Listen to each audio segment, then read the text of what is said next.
ဒီကနေ့နှုတ်ကပတ်တော်အပြင်ဘုရားသခင်စကားပြောတဲ့အခါကတော့စိတ်နှလုံးကိုချမ်းသာစေသူ94ခုမြောက်သောစာလံအပိုင်ငယ်19ကျွန်ုပ်၏နှလုံးထဲမှစိတ်များပြားသောအခါကိုရောသည်တတ်တာစေတော်မူသဖြင့်ကျွန်ုပ်၏ဝိညာဉ်သည်ရှင်လန်းပါ၏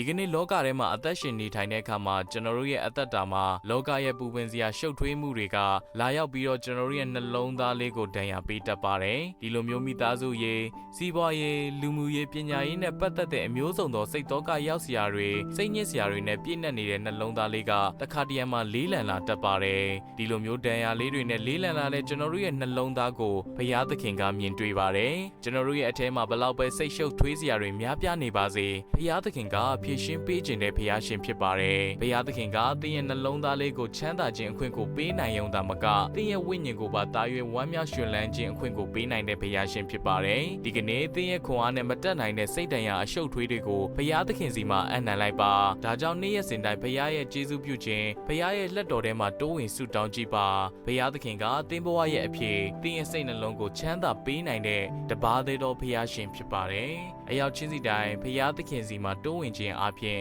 စိတ်နှလုံးချမ်းသာခြင်းအခွင့်ကိုအရယူကြပါစို့အရောက်ချင်းစီတိုင်းကိုဘုရားသခင်ကောင်းချီးပေးပါစေ